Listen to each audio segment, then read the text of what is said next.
I'm Dr. Yvonne Cason. I'm the group leader for Toronto Awakening Sharing Group. I'd like to introduce our speaker today, who is Sue Rumack.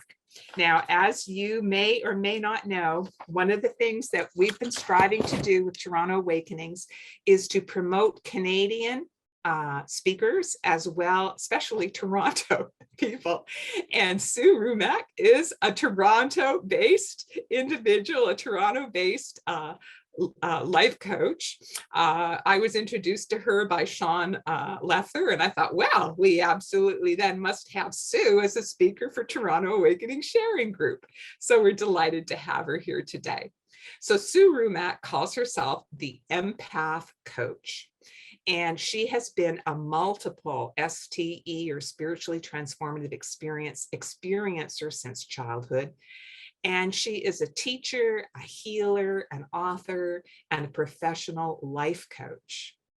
She teaches highly sensitive people to manage energetic overwhelm from all worlds, outer and inner. She specializes in stress management for highly sensitive people. And she knows what she's talking about because she lives what she teaches. So without any further ado, Sue Rumack.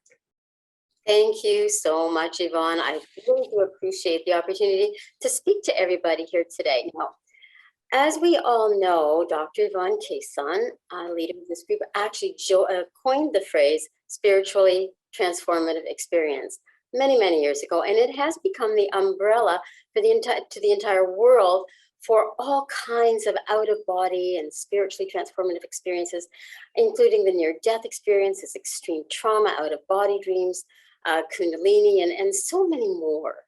And I know that from what Yvonne has told me, that most people who are watching as a result of, because of this event, are already experiencers.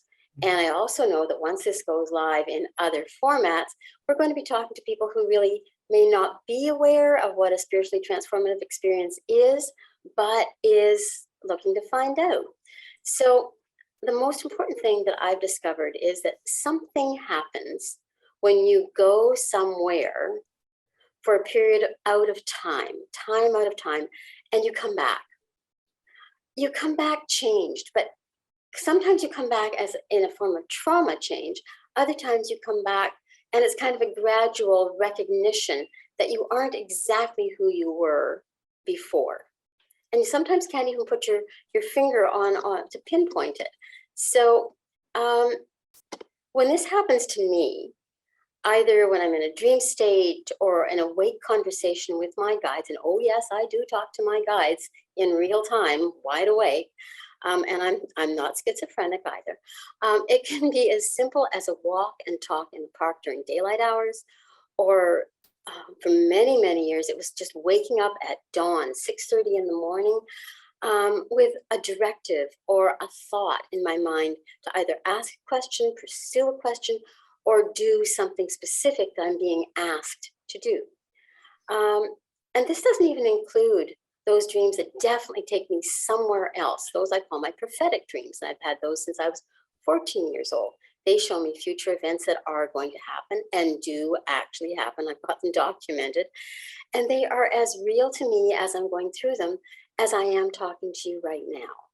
So in brief, my guides, some people will call them angels, pose questions to me and answer the questions that I ask. And it's all about life, love, and the worlds beyond this world. So what are we actually talking about today? Well, first of all, I'm going to be telling you stories, because who doesn't love a good story that explains something that's kind of hard to explain? So I'm going to be using my own life stories sprinkled into the information that I'm going to share.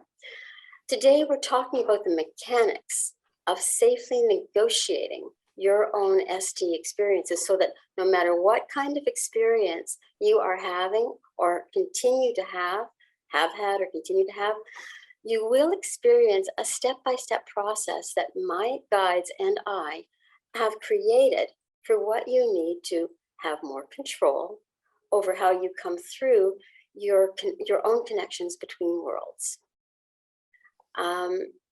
So I'm going to ask you, have you ever felt pushed to the edge of sanity, either during the experience or, more importantly, upon your return?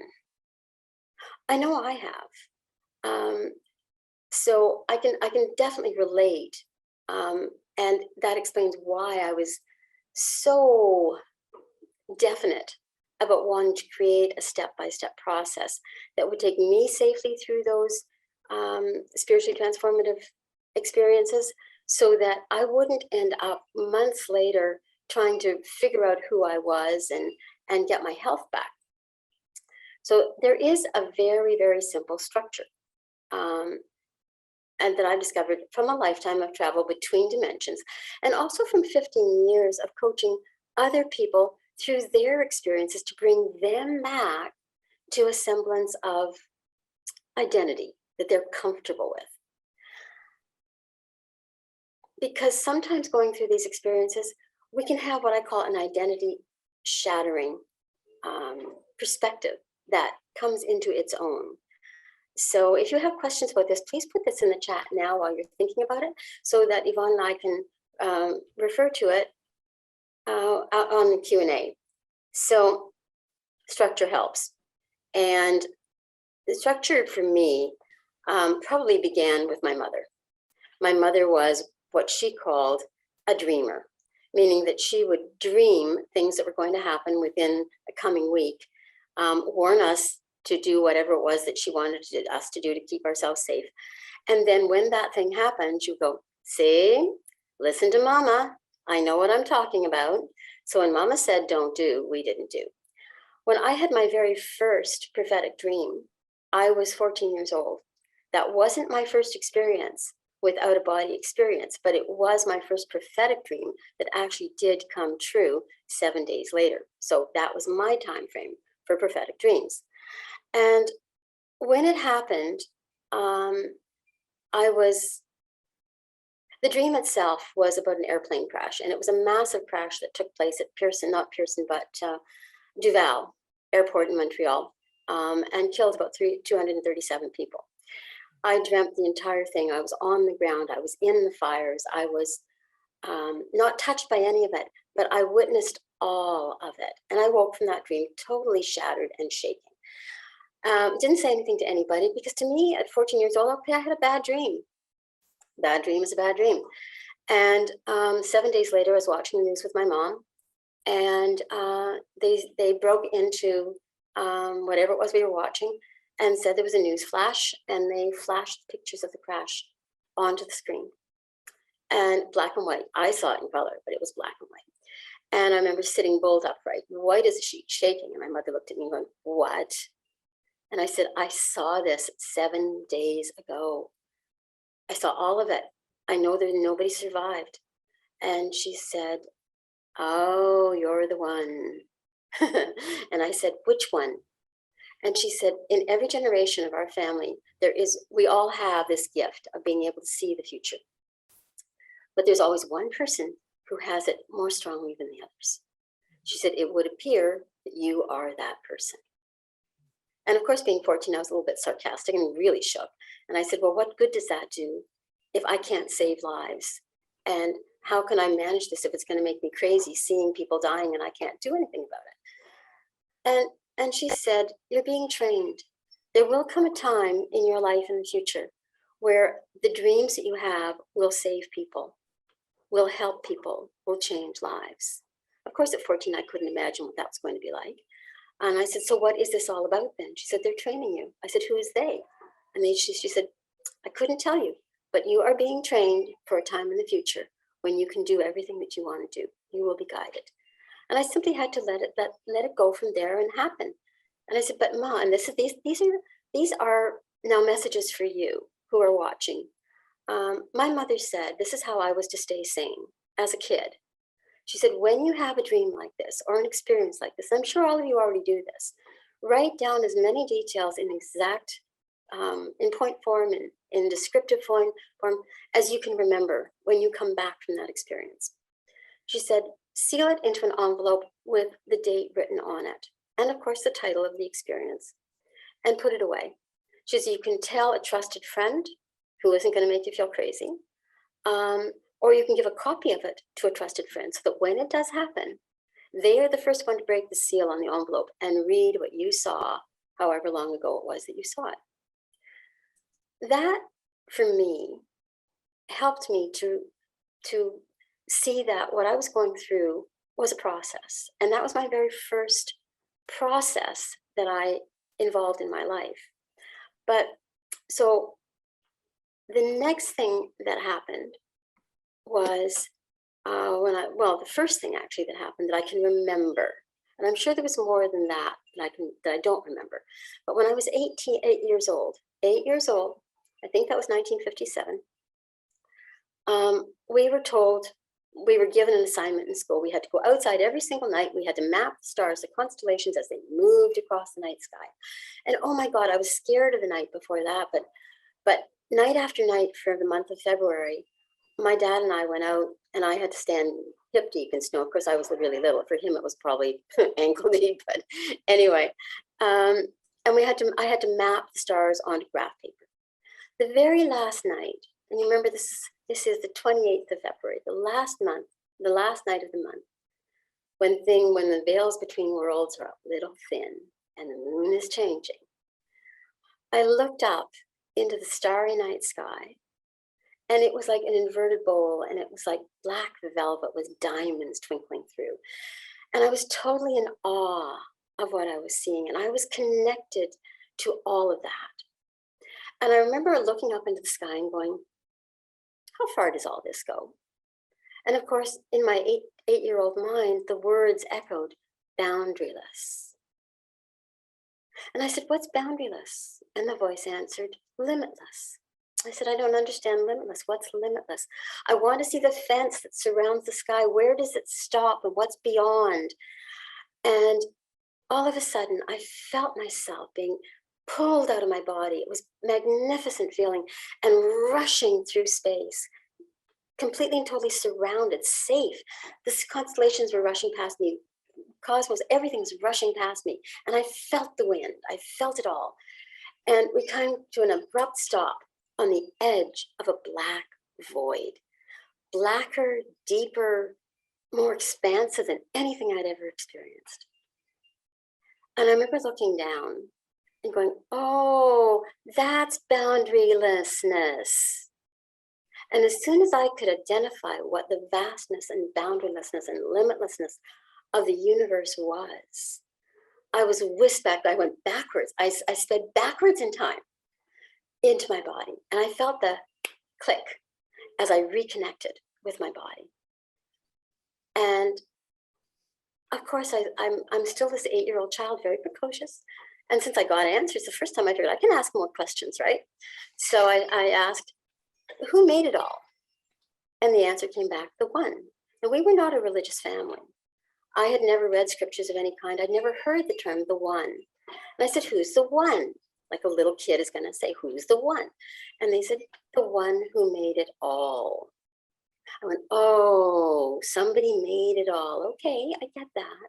Didn't really, but I was saying, yeah, I get it. And then, of course, being who I am and who I was then, I went back to, but really, where's the fence around all of this? And all of a sudden, I had another STE. All of a sudden, everything in my body and my mind started to buzz and to get fuzzy and vibrate. And it just went zzz. And within, I don't even know how long it was, I felt the click again, and all the fuzziness cleared. I looked up at my dad and went, okay, Daddy, I'm done now. He had no idea that anything had happened. For him, no time had passed. For me, it was limitless. Later on in life, when I was in my 40s, maybe my 50s, I was preparing a talk to be given one night at an event.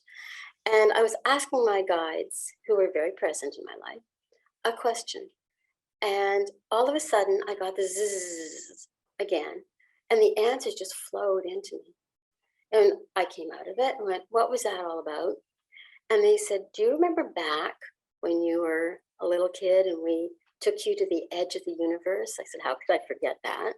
They said, and do you remember the zzz at the end of it when you asked the question again?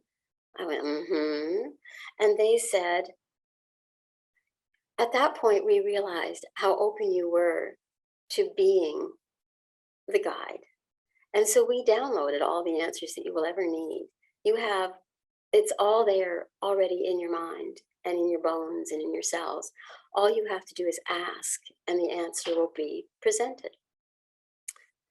And I went, okay, good to know. So that was my 8-year-old experience with my first memorable STE. I told you about my 14-year-old answer, my experience there. What I haven't told you about connecting between worlds through the now dimension, which is really what we're talking about, is that those of us who experience these things, we become sometimes accidental and sometimes on purpose interdimensional tourists. Does that kind of fit with what anybody thinks or feels about this experience? Interdimensional tourists. And that's what we're going to continue talking about. And we need ways to maintain our sanity in this newly awakening world. And the world around us all is awakening. They're catching up to where we are, and we are only just a little bit ahead of them. So what happened next? I'm going to tell you the story, and then I'm going to take you to a checklist ebook that I wrote a year ago, almost a year ago, following an the Hawaiians IANS meeting that I also spoke at on NDEs. So I'm going to tell you the story first. You've got some tips and tools now on writing down your experiences, putting them somewhere safe, giving them to somebody who can check your facts after the fact. So you are validating to yourself that what you're experiencing is real. And I think that's the hardest part for most of us, is validating that what we're experiencing is real. And structure helps. So let me think, which story do you need to hear next? Okay.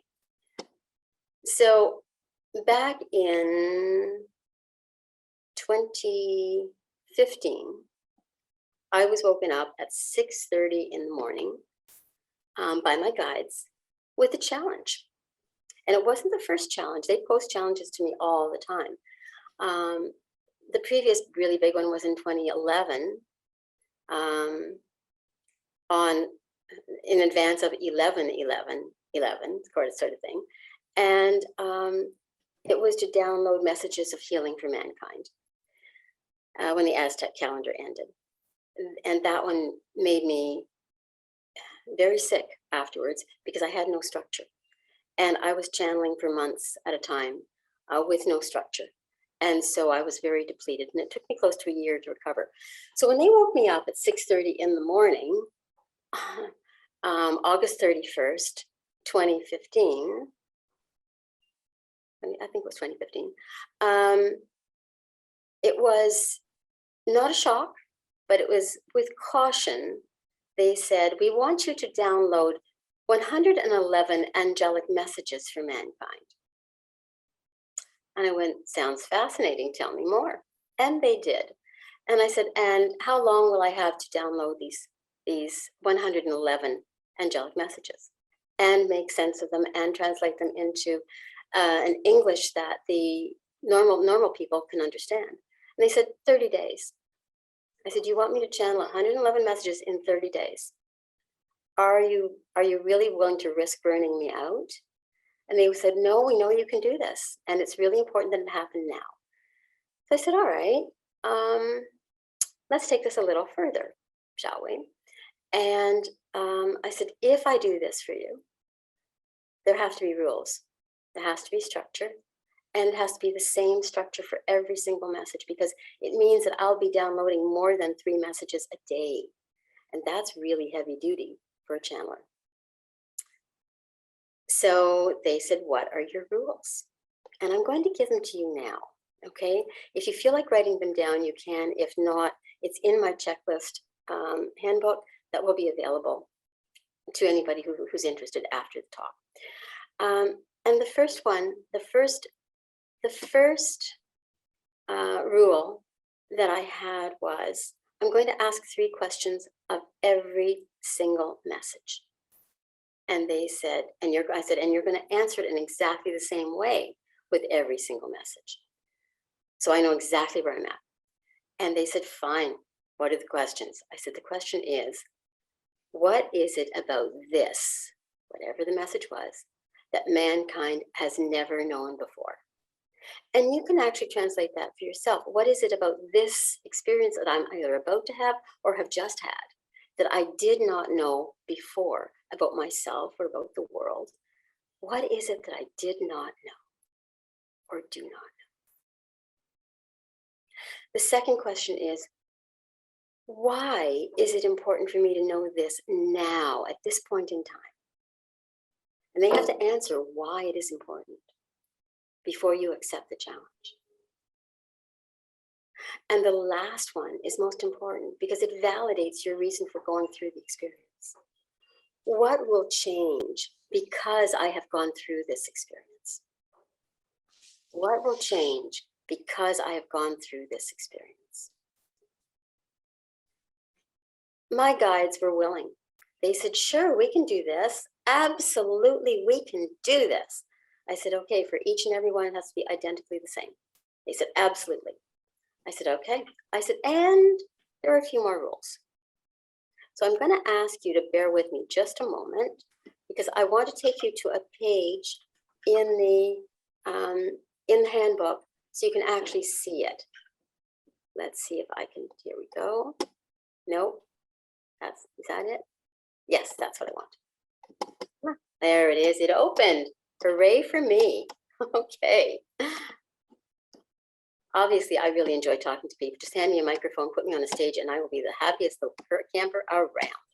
So did I share the page? Can you? Oh, yes, you can see it, correct? Yes, yeah, yes, I can see it. Okay, so there's the title page of the handbook. It is digital, so I'm just going to change the pages and get to where I want to go. Where am I going? Aha, okay.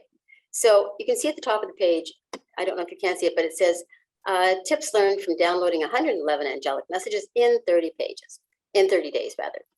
So tip number 1, after you ask those 3 questions, and you can have this is a conversation that you actually have with your guides or the beings that are with you in this experience.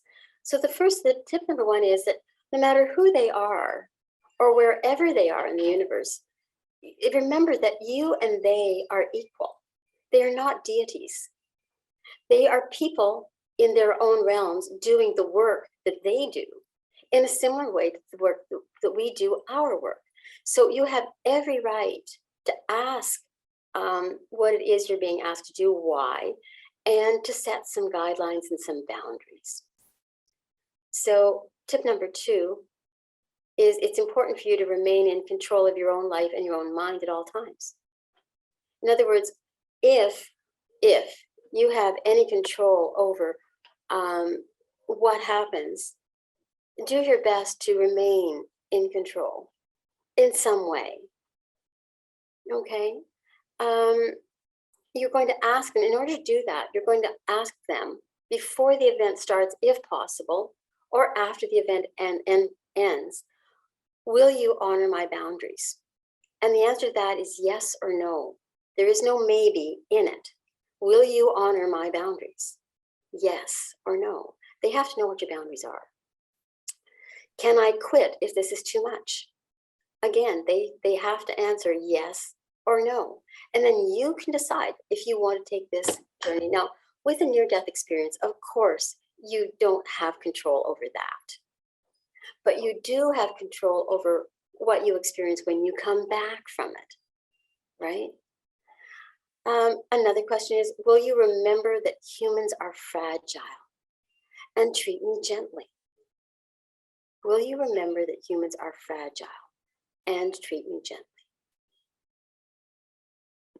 Will you give me the space to take care of myself, to eat regularly, sleep undisturbed, be respected? Again, that's a yes or no. I know, not a maybe. And in my case, because they love to wake me up around 3:37 in the morning a.m. and have these wonderful conversations that would last 2 or 3 hours, and I still had to get up at work to go to work at 6:30 or 7:30 in the morning. One of my boundaries is no midnight to dawn wake up calls. We've got office hours. You can contact me anytime between 6:30 in the morning and midnight or 1 o'clock in the morning, but nothing in between the midnight hours. I got yeses on all of those because my guides wanted me to continue working with them. They had work for me to do. I had a purpose. And over time, I discovered that I was actually an earthbound guardian. We were a group of 8 guardians. 5 were located in the other dimensions. When I asked where, they said it was above my pay grade to be given that answer. I wasn't pleased with that answer, but I was willing to accept it. 3 other earthbound guardians are located in this dimension. We are the earthbounds. We chose to be here at this time to act as the conduit between our, we're going to call them soul group, and mankind at this time. My group is called the Soul Guardians. So kind of makes sense that I'm an earthbound guardian. So you have the tips and tools that I've given you for your own self-care. And you've got the 3 questions that you can ask about any experience, whether you've already had it or before you accept it, if you're given a choice. The 3 questions are, what don't I know about this yet? Why is it important for me to know this now? And how will knowing this change my life? So as a result of this particular experience in 2018, or 2015 rather, we negotiated. It was the first time in all those years when I was already in my 60s, late 60s, we had actually negotiated and co-designed a much kinder relationship, weighted in favor of my sanity, my physical health. And this is how all of our conversations go now. I even bring this 3-question structure of what don't I know about this now yet? Why is it important, and how it's going to change my life into my coaching practice. I use this structure with all of my clients because it's important for them to know where they are in our relationship as a coach teaching an empath how to shield their energy, how to shield their groundedness from vibrational frequencies of everybody that's around them. So let's get out of here because we don't need this for right now, and go on. Maybe we will. No, I think we're going to get out of here and we'll come back to this again in a moment. So here I am, and there you are, and it's lovely to see you again. Let me just get back to my notes, which kind of keep me on track. Even though I'm not reading them, I'm still on track with them. So if you have any questions about the 8-year-old experience, about the 14-year-old experience, when I got the first prophetic dream, and about downloading 111 angelic messages in 30 days. Oh yeah, that had to be, they said they wanted it published in book form in a further 30 days. And I said, no, I'll do it in 60. And they said, oh, okay, we'll let you do it in 60.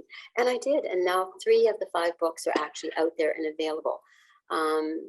It's called Angelic Footprints, 111 angelic messages.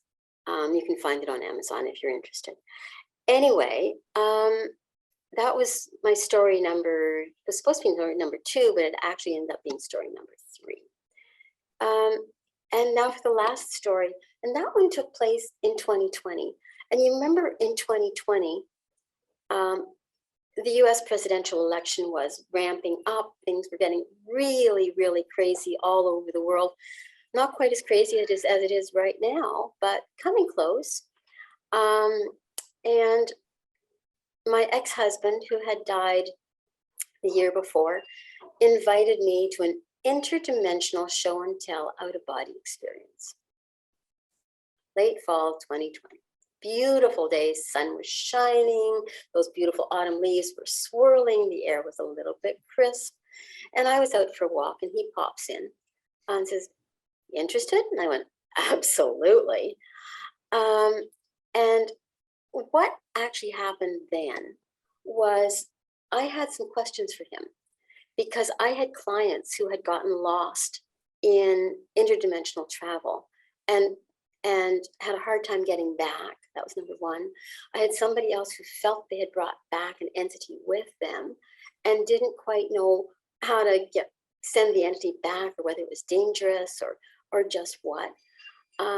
So that's what I asked him. I said, while you're here, and since you're there already, maybe you can kind of, give me a few answers.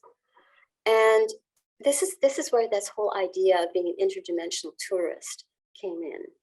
He said that there are times, and you all know this, I don't have to tell you this because you already know it.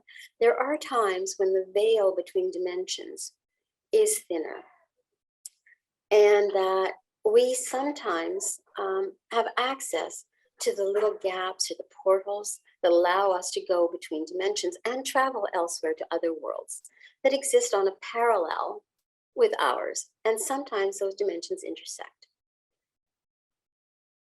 What he did tell me about traveling is that as we go through between portals, there are two doors. One, it's like those hotel rooms that have adjoining doors. So you've got a door in your room and they've got a door in their room. There's this tiny little gap, a threshold that you pass through. Is when you choose to travel interdimensionally, number one, make sure you have a tether.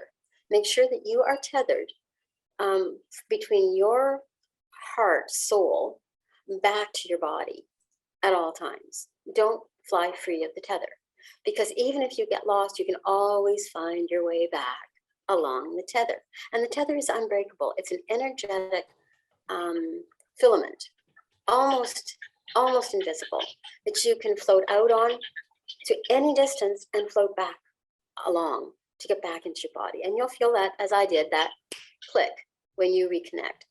So what he told me was that when you are about to go through that portal, that you close the door behind you on your side and open the next door to the new dimension. And then when you go through, close the door so that nothing hanging around the entrance can slide through and get stuck in that middle part. Then while you're there, do your very best not to interact with people if you're there, just there as a tourist, as an observer. Because you never know how you will either attract attention, unwanted, that you might bring back with you, or that you might change a timeline there that would have terrible impact, a contagion perhaps of some kind, or a virus of some kind in their world. And you don't want to do that because you are a conscientious traveler. I said, interesting. So how do I tell my people how to get those entities back to their own dimension? He said, well, they left the doors open when they came back through because they didn't know they had to shut the doors. I said, okay, and a little more, please. He and I have a very good relationship. He said, basically face the entity that you brought back, bring them fully into presence. You don't have to see them. You don't have to touch them. They don't have to touch you. All you have to do is be fully consciously aware of their presence. And then on an energetic level, you are communicating. You're reminding them that this is not their dimension. They are here as tourists, and it is time for them to go home. And they will, just tell them to follow their own filament back, follow their own tether, back to the entrance that they came through on this side, to go through that door, close it behind them, open the door to their portal, or if it's already open, just go on through and close the door when they return to their dimension. And I said, that's really cool. I really, really like that. That is great advice. And I think that most of us who experience STEs can actually visualize ourselves doing that in a very safe way. Yes or no? Okay. while we were there, we had such a great conversation, and he said, so I may not be able to show you everything you want. I asked what it was like, how it was different. I was really being nosy. And he said basically what I was asking was above my pay grade. Again, above my pay grade. I'd have to wait till I get there. I said, it's okay, I can wait. Our kids need me, our grandkids need me. You're not here to say, oh, yeah, I'm there. But, you know, I went, yeah, I know, you're always there. And he is. And I said, so what? He goes, well, would you like to take a little trip? I said, where? Because of course, I'm not going to just say yes to anything. I've got my structure, right? Even with him, I've still got the structure because he isn't here. And what he wants to take me to might not be good for my human frailties. So I said, where? He goes, you were interested in parallel dimensions. I said, yeah. Because would you like to see what our dimension looks like stacked up against all the others? I said, oh, yeah. He said, meet me out there. I said, out where? He goes, you know where? Meet me out there. I said, so I got to get out of body on my own, right? He goes, you know how? I said, yeah, I know how. He says, meet me out there. I'll be waiting. I said, oh, okay, fine. I'll meet you out there. So I did my little thing, centered myself into myself, contacted my guides, and made sure that I was protected in my way. And I felt myself lift out of my body. I asked for protection with my guides. I asked my guides to accompany me because they are my protectors. And I lifted up out of my body, the tether extended, and I floated out into, you could call it space, but it was the cosmos, it was the universe. And there he was waiting for me just exactly where he said he would be. And the two of us are floating there in the dimension. And he said, look over there. I said, where? He said, turn around and look down. I went, okay. And I looked down.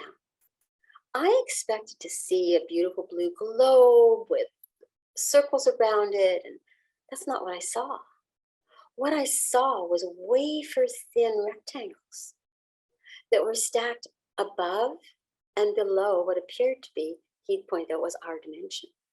There were others that were leaning up against the earth dimension, and some were actually poking into it. And he said, what do you see?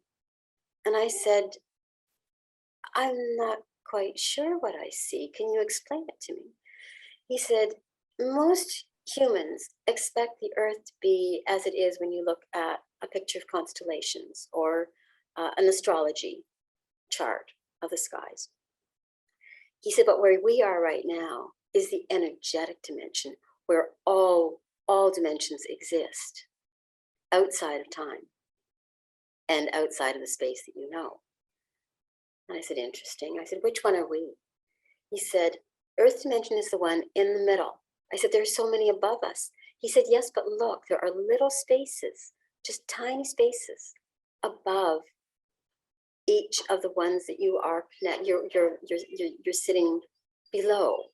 They don't actually touch, but they do affect each other's polarities because of the closeness of the dimensions. I went, that's very interesting. I said, but what about those that are poking into our dimension, or the ones that are leaning up catty corner to it or leaning against? He says, those are the portals that are currently open for humans to travel through and other beings to travel back through into the earth dimension. I said, this is interesting. Tell me more. He said, you ask a question first. And I went, all right. I said, we're going through a really insane time with the American presidential election. It's 2020 and the election's coming up in January, I think it was, or November. And the debates were just about to happen. And he said, there are a lot of forces at play from other dimensions that have traveled through into the earth dimension. Accidentally. Some are tourists, some are troublemakers. Some have a vested interest in earth being off balance energetically.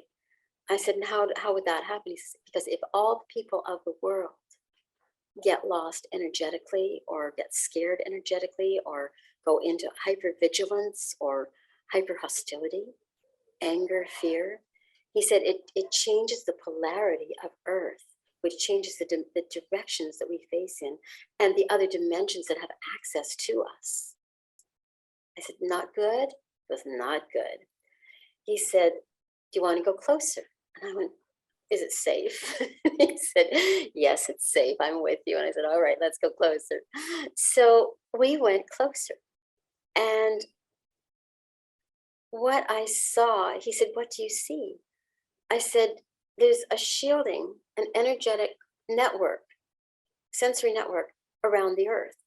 He said, yes. Is that familiar to you? I said, yes, it's exactly the same as the energetic sensory network around every single sentient being, human beings included.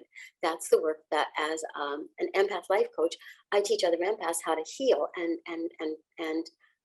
repair so that they live a more balanced, conscious life, healthy. And he goes, and I said, so what you're saying is that human beings are a fractal of the earth dimension? He said, yes. I said, and what you're saying is that if I teach people how to heal human energy networks, their sensory network around them, it's the same thing as healing the earth dimensions sensory network that I can see has missing pieces and rips and tears, and other dimensions are poking into ours. He goes, right. I said, what do you want me to do about this? He goes, I want you to heal it because you can. And I went, there was an expletive I think I used. And I said, I can't do it alone. It's too big. He goes, I'll help you. Now, this coming from a man who didn't exactly believe in what I did when he was alive.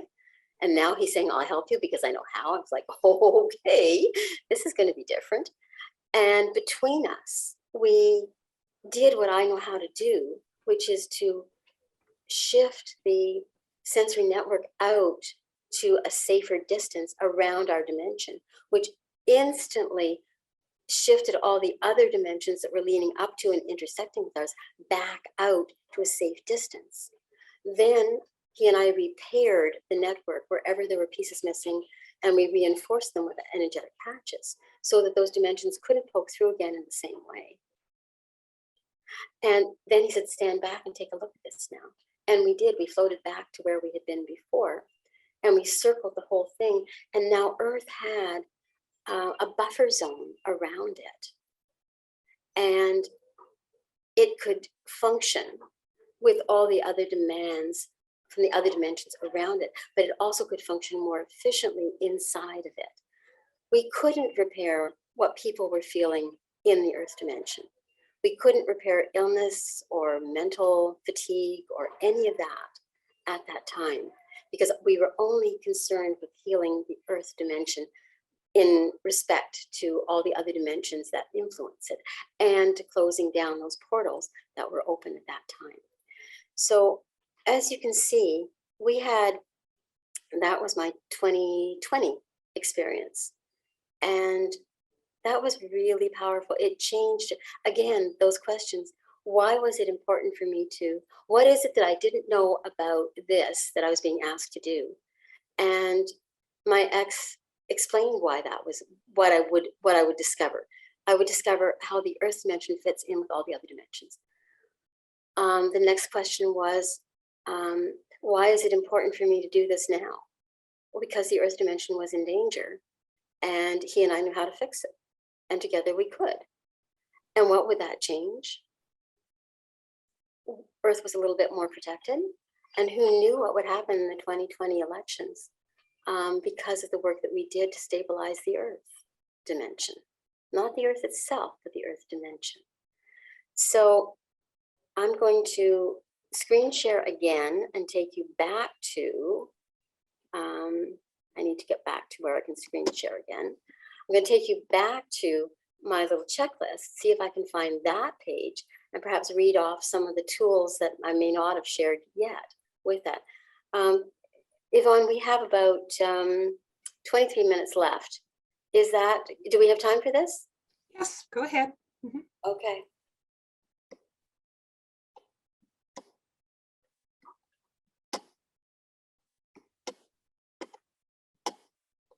Okay, I'm going to flip a few pages, see if I can find it.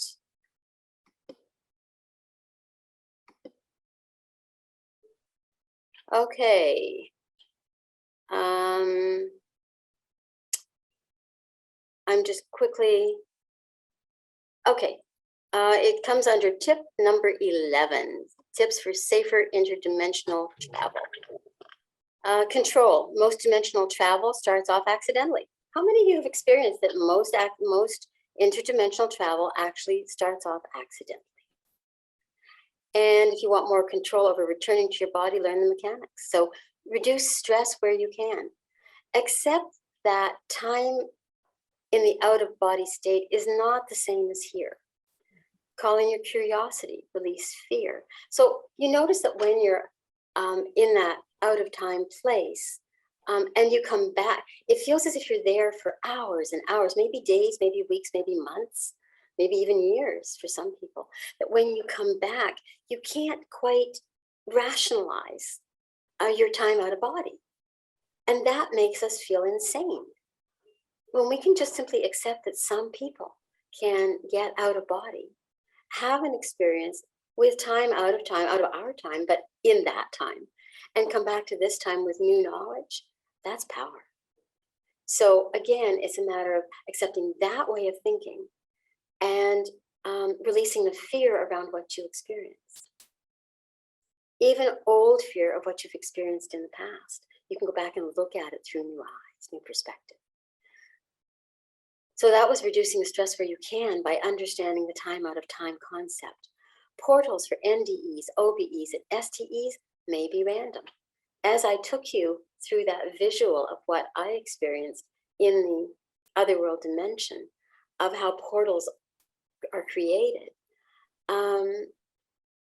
it's random for us, but it may not be random for how the dimensions stack up with each other. Maybe something is supposed to happen and a portal is supposed to open, and you are supposed to be the one that goes through and brings back an experience that you can share with other people in some way, safely. So that is another piece. It's another part of tip number 11. Tip number 11 has a whole bunch of pieces to it. Interdimensional travel, like I said, may be accidental, but it's really important for you to remember that it's neither a vacation destination, nor is it a place to joyride. And I say this as an adult person telling the child in every single one of us that as exciting as it is to search out portals, go through them, experience those places, please remember that you are impacting the beings there. And you are bringing back, you may be bringing back something here that you might have a hard time getting rid of. So please travel carefully, travel with an awareness. And shielding is also part of tips for safer interdimensional travel. Program your own DNA. Now, this is something that I teach empaths all the time, is you're programming your own internal DNA energy shield. It's not something you bring from the outside. It's something that's already inside of you in your limbic brain system, part of your fight, flight, survival system. That DNA strand is already there in place in the frontal cortex, looking for vibrational frequencies that are there for your support and perhaps they're not for your support. So before you decide to travel, make sure that you've programmed your own shielding, internal shielding, not bringing in an invisibility cloak or anything like that, folks, to protect you, alert you, warn you of what's around, not in a way that scares you to death and freezes you, but as a warning that maybe time to go home now, maybe time to become a little bit more invisible, and grounding.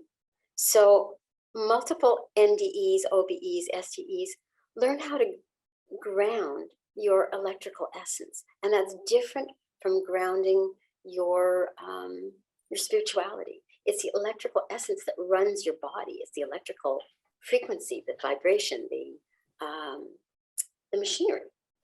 And that's done electrically using your shielding. That's something else that I teach that most people really don't understand. So if you're interested in learning more about the shielding piece, if you're interested in learning more about traveling safely in other dimensions, you can contact me. My information will be available at the end of this program.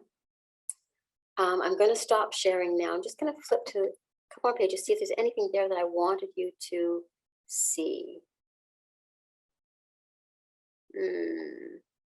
Nope. I think that is probably it. So just flipping back to the beginning. Be nice. I love these flip books. They are just so interactive. You can move backwards and forwards. You can print them off as PDFs. There's a little thing at the bottom that lets you do that. Where's the back to the beginning? Okay, there's the title. Connecting Between Worlds Through the Now Dimension, the checklist. This is actually what we've been talking about this whole conversation. So I think I'm done with my presentation part. Yvonne, where would you like to take this now? Okay, if you could stop screen sharing, please. That would be great. Oh, I forgot. Thank you for the reminder. All righty. And I'll just add myself here. So we have a few questions in the chat already, but now would be the time if you have some questions for Sue that have come up for you. Please type them into the chat and I will ask Sue to answer them for you. So I'm going to start with the first question that came in. This came in from Janice. She said, I can see into another dimension when I close my eyes at times. I see people doing different activities, but they cannot see me. I just watch them. What am I seeing into? Well, you are actually seeing, it looks as if you've got an open window, like a viewer's window into another dimension. It almost sounds as if you don't actually have access to go there, but you are kind of a watcher. And there are things in that dimension that you are seeing that other people here will not see.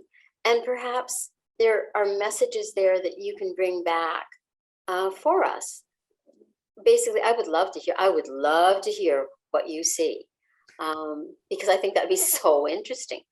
If it's about the normalcy in that other dimension, how they are so very much like us, isn't that reassuring? Are they different from us? Do they look different? Is their environment different? Or is it similar to ours and they look like us?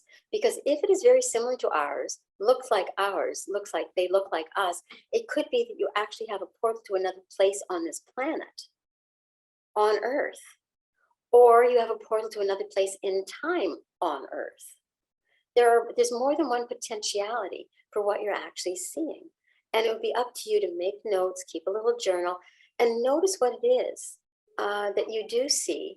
So you can begin to, if you have guides, ask your guides. Mm-hmm. Janice just said she is seeing scenes in the 1920s to 1940s. From Earth. It seems that way. Okay. It could be a past life of yours. It could be a past life of one of your parents or a relative, or somebody who just happens to be on the same vibrational frequency as you are. It's a radio frequency, and she's able to communicate with you, and she's so thrilled to be able to do that because she hasn't had anybody to share this with, and perhaps who knows how long. Does that help? Well, I think that's wonderful. I think this gives this person a lot of ways to understand what they're experiencing. Thank you. Thank you, Sue. Our next question is from Brian. And he says, after my wife passed in 2012, she told me that people where she was now tended to merge and not have as solid boundaries as individuals as we do when in our physical bodies. That communicating from this merged place was harder, and she had to separate herself more into an individual to be able to communicate with me. Have you had this experience? And is it simply one dimension and there are others where disincarnated beings are more individualized? Thank you, says Brian. Brian, your questions are brilliant. Thank you so much for asking. Let's take it one piece at a time. We have this concept. It's kind of a childlike concept that when we leave this earth, we go someplace else and we look exactly like ourselves. And we expect everybody else that we're there with to look exactly like themselves. the thing is that we don't look like ourselves because this physical body is dust. It doesn't go with us. What does go is our energetic essence, the vibrational frequency, the electricity that is our personal humanity. And that goes on forever. There was no beginning, there was no end. It began with the Big Bang, with the God spark, how it all separated into multiple little God sparks, and how each one of them has continued on into different incarnations, human, not human, for millennia. So when we go back, as your wife said, to source, we become that energy, which means that we may be individual energies doing individual work. We may be part of a group consciousness energy that at times separates out to do individual work. It means that we still are able to communicate with our loved ones because we are able to individualize in those moments that we choose to communicate or are called on by our loved ones to provide answers to them and comfort to them, because we can still do that from the other dimension. So yes, everything your wife told you appears to be true and correct based on my personal experience, from the information that my guides have given me since I was very young, obviously, and continue to give me throughout the years. We have these conversations that start at any time, anywhere. It's a thought conversation that continues on through a question and answer process that goes deeper and deeper. And they'll only give me what the human mind can manage at the time. You're so fortunate, Brian, that your wife shared such deep and private information. She gave you information that actually isn't supposed to be leaked to too many people. So you must be pretty special. Did I answer all of the question, Yvonne, or did I forget some piece of it? I think you hit what Brian was asking there. Thank you, Sue. Our next question is from Glenn. If you have a follow-up, Brian, please put it in the chat. Absolutely. So the next question is from Glenn. What is the best way to learn to travel to other dimensions if I've never done it before? Glenn would like to ask. Glenn. I love the question because it's the question that those of us who have never traveled, never had the trauma of experiencing the travel, never had the trauma of coming back and trying to reintegrate into our human consciousness. It's kind of an innocent question.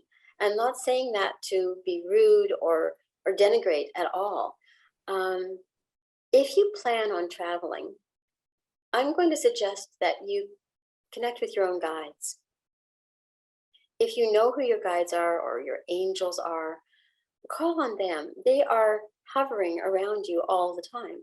Each person has their own circle of guides, and it doesn't matter whether you're an awakened person or not awakened person. Every human being has their circle of guides, and it could be any number of guides. When you want to travel, start by having a conversation with your guides. Talk about in your mind about where it is what it is you'd like to experience, not where you'd like to go, because you don't know where you're going to go. You only think you know where you're going to go until you actually get there. But kind of lay out your itinerary, what you'd like to experience, why it's important. Again, those 3 questions. What don't I know yet? Why is it important for me to know this now? And what will change when I do know this? So before you try to gaze into a flame or scry into a mirror or meditate into a pond or still water, calling up angels and demons and whoever, have a pretty good idea of the answers to those 3 questions. I know it doesn't sound exciting or adventurous or in the moment to plan like this, but you do want to travel safely and you do want to come back safely. So I'm going to suggest that maybe get the checklist and read through it. If you have questions, contact me. I'm easy to find. I'll be happy to continue the conversation with you. And if you get stuck, I'll be happy to advise you. When did that, I know it may not be exactly what you wanted, but I hope it helped. He gave you a thumbs up. Oh, yay. So thank you, Sue. Thank you. All right. The next question comes from Angela. And she says, if people who didn't know what they were doing get connected with beings from other realms and bring back spirits that become their friends in this dimension and become very ungrounded and feel these spirits are part of their life and do not want to let them go, should they let things be the way it is? Because it gives back some kind of support, or look to work with someone to release these beings. Also, if they also let in some malevolent beings that they are frightened of, come in and out, how can they send them back from the outside? It seems like they are bringing both into current lives. Thank you. Very relevant question.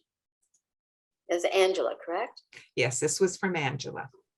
Angela, I'm going to ask you a couple of questions, and I know you can answer in the chat. Yvonne will see I might even be able to see the answers. You say you believe you brought back beings from elsewhere. You haven't brought them physically back. You brought back their energetic connection, which means that it's not you, but a client. You haven't brought back beings specifically per se. You have brought back an energetic connection to the beings on the other side. And if it benefits you in some way, if the relationship is a good relationship, then perhaps there's work that you and they are supposed to do, sharing information between the dimensions. It's up to you to decide whether or not what you're picking up from them is going to be safe for humanity and safe for yourself. You need to have your conversation with them and ask them very specific questions, and then read the answers as being true or manipulative in some way. I haven't spoken with them. I don't know the answers they're going to give you, but it's a conversation which it appears that this client of yours is already having. If the same client is also brought through malevolent energies, then she needs to have the conversation and send them back. Now, again, this becomes working with energetic essences and energetic shielding. She has allowed them in, and now they may be ensconced in some way.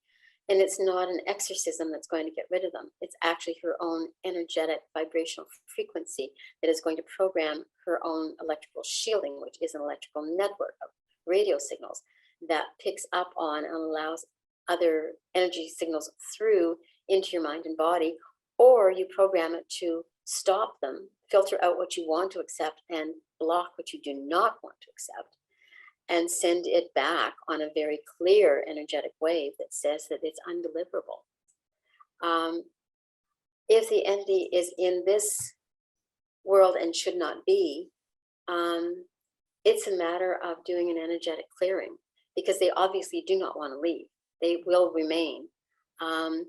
And you can start to do the work with sage. I believe very strongly in sage clearing energetic space. I've used it, God, how many years? Since I was in my 40s, and I'm in my 70s now, to clear energetic space. And I mean really clear it to the point where it is a blank slate that you then program with the intention for each and every space that you live in, your bedroom, your bathroom, your kitchen, your threshold, the threshold coming into your house, the threshold going out of your house. Doing that isn't something that can actually be explained on a call like this. It's actually work that needs to be done. So sage is number one, okay? Number two, I know a lot of people love to work with crystals. Crystals clear energetic essence. They do not protect you.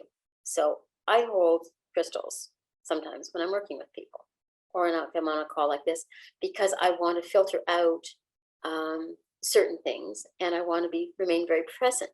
So having crystals in your home clears the energetic space, but does not protect you, contrary to many people's beliefs. And my house is filled with crystals. I mean, great big honking crystals, because I love how they make me feel in my space. And I love that when people come to visit me, they just feel so calm. They're just floating while they're here. And it's a lovely communication because there's no interference. She needs to, in her saging of her space, she needs to create a vortex in every single room in the space, like a chimney, that this entity is going to be sent up through to return to its own space. And there are words that you use when you're working with energies. It's basically, I command, I demand, that this entity be returned to its source, to be healed and made whole once again, leaving absolutely no harm behind. And you're going to visualize them on their little filament going back to the portal. You don't have to know what the portal looks like. Imagine a portal. It's at the top of that chimney, the vortex that you've created in that room. And that's where the portal is. They're going through that portal. You are closing the door. Your sage is putting a seal on that door. They're going through the other portal to the back to their own dimension. That door closes. And you're sealing it from the inside as well. And they should be home. It might take more than one clearing to do this, because some are going to be, they like it here. They're like, if you've ever heard of Loki, the Scandinavian mischief god of mischief, he would create all kinds of, still does, all kinds of mischief in the world from his own dimension. He brought his magic with him to create confusion here. So that's a very long answer to a very short question. I'm so sorry. Did that help? That was very, very helpful, Sue. And I'll just confirm that in my experience, what you said is bang on. So thank you for that. I think that was an important answer that you shared. We have a number more questions, so I'm going to move on. The next question is from Mark. He says, thank you, Sue. That was so insightful. I want to go forward as a tourist, but now I realize I need training to do so safely. Years ago, I ended up in a black space for a long time, and I was afraid I couldn't get out of it. It wasn't scary, but I felt closed in and I wanted to leave it. I don't remember how I got out of this situation, but it's one of the events that stopped my explorations. How should I have left this black space if it ever happens again? Thank you. I'm going to go back, Mark. Mark, Yes. Mm-hmm. Mark, I think that goes back to the conversation that we had during my session, which is you need to first of all set the intention for what it is you want to accomplish in your travel. Number two, before you go, make sure that you know how to shield, that you have shielded safely in your entire life, because if your entire life is unshielded, you are really at risk for dislocation upon coming back. You're not coming back to a safe space because it's not properly grounded or shielded in the first place. So if you're coming back with an entity or an insecurity or a disturbing experience, and then bringing that with you into an already disrupted life, that's where those black holes, that's where we get lost in the black holes. You may have started your first experience from an untethered place, from an insecure place, a frightened place, a place of lack or insecurity or hostility. And you went traveling for whatever reason. And then you came back to an insecure foundation. You brought yourself out of it. That's incredible. It's formidable. And it's congratulations on having the strength to have done it, even not knowing how you did it, but you did it. So if you need to know more about the shielding aspect of it, that's a completely separate piece of preparing to travel. So contact me. It's what I teach. It'll help your entire life, not just your traveling. All righty. Thank you, Sue. The next question is from Wonder. She says, I used to see this person I know show up randomly in spirit form while I'm awake, interacting with me, and everything feels so real. but this person is alive, living in another part of the world. This person has no idea what I'm talking about. What is this experience? This person is alive in now time. She's able to see this person as a visual in her mind. Is this all correct? Yes, that's what she says, and interact with them. But this person doesn't know she's interacting with them? Correct. That's what the question says. So she's influencing them from a distance without the person being aware that they are interacting. I'll read you the question again. Please, yeah. I used to see this person I know show up randomly in spirit form while I am awake, interacting with me, and everything feels so real. But this person is alive, living in another part of the world. This person has no idea what I'm talking about. What is this experience? The person is thinking about you. Do you know this person? It's Yes, clearly she does, yeah. You know the person. That person also knows you.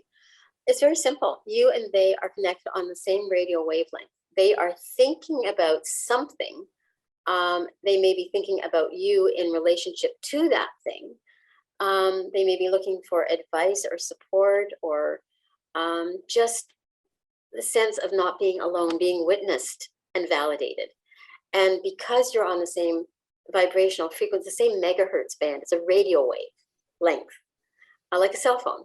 They made a call in their thoughts without realizing they did that. You picked up on your end. They don't realize that the screen is screen sharing.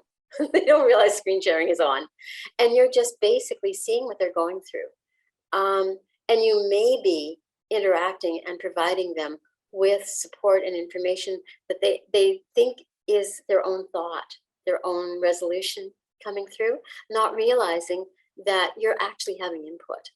And they would never believe you if you told them that. Is it comforting for you to know that you're there as support for them? Or is it too scary to maintain that connection? This is a question for you.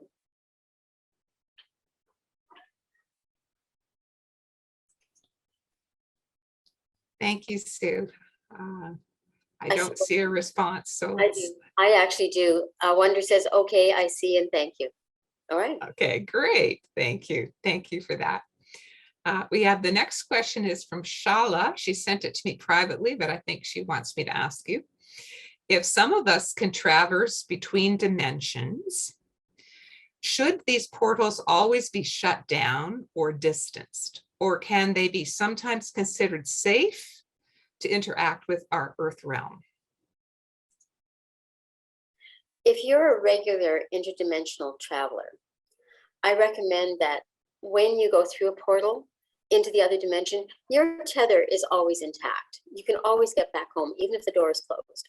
So I recommend that when you go through into that dimension, close the door behind you, then open the new door to the next dimension. It's a layer of protection. That's all you're doing. And if you can do it, if it's something you'd like to do, then do it. And open the door, and then when you go through that door, close the door behind you, so that no random joyriders come through while you're traveling and are waiting or just randomly running around touristing in our dimension. Dimensions open up as you experienced when our dimension and other dimensions intersect. They either go through each other, or they lean up against each other, or there's a thinness in ours that they can settle down into. That's what opens random doors. If we choose to open a door, we can concentrate on it, and knowing that itinerary, you can sometimes open a door. Lots of people do. An NDE is an accidental visit. An OBE, same thing. It's an observational transformational. So you're kind of directing that one a little bit. Kundalini experiences, noetic experiences, shaman experiences, those are more directed, those are more planned. And again, having an itinerary for your travels, always a good idea. Did I answer that question well enough? I think it was very helpful. Thank you, Sue. So we have one more question, and then I think we will wrap up our question and answer period because we're getting towards the end. And this last question comes from Janice, and she says, how can we meet our guides, and can they be angels or deceased loved ones? Or how do we know whether or not they are of love? Your own inner knowing, your body will react with a feeling of expansion, excitement, joy, upliftedness when they are of love. If they are of something else, your body is going to shrink back a little bit on itself. It's going to squeeze back in a little bit and want to protect itself. And you'll know just from your body's reaction whether or not that that interaction is going to be good for you. And they can't really lie energetically. And that's something else that shielding training helps you with, because you're fine-tuning. If you're planning on doing this a lot, then you're fine-tuning your shielding network, which is about arm's length outside your body, to pick up on malevolence, hostility, or love, joy, peace, and healing. And you learn in the shielding process, as I teach it, how to recognize which is which, and how to block what you don't want from getting in, and how to welcome in what you do want, how to communicate with it energetically using thought processes rather than visually being able to see everything. It is a learned process, and your body, your limbic brain system, is the early warning alert system that lets you know what's safe and what's not safe, and lets you know when you are suffering with energies that you've held on to in your body or are being held in your energetic space around you. So if you're planning on making this part of your life, and some of us, people like me who are open to it, I don't even plan it. I don't even try to do it. It's just there. To me, there is no distance between other dimensions and my dimension and where I am in it. I'm constantly traveling back and forth in the dream state, in the thought sphere, in the energetic space. But I've had a lifetime of experience and a lifetime of training. My guides have trained me, and I trust their training, because here I am, mostly hale and hearty and healthy, as a senior citizen, having done this since I was a small child. And I have had prophetic dreams that were world impacting, that I actually took out to the CIA and other intelligence agencies to stop attacks on places like the G7 summit that were stopped by an anonymous tip. Fine, as far as we can tell, and others. There's a purpose for you doing what you're doing, and I only ask that you do it responsibly, and you don't do it as a joyrider, and you don't do it as a tourist. You learn how to do it, and then ease your way into it, so that the beautiful STEs, a spiritually transformative experience that Yvonne identified for all of us so many years ago, become your joy and your learning place. I think I can stop talking now. What do you think, Yvonne? Oh, that was absolutely wonderful, Sue. Thank you so very much. Your presentation was awesome and informative, and the question and answers were really beautiful too. So thank you so very much. I see a whole bunch of people in the audience clapping, so thank you.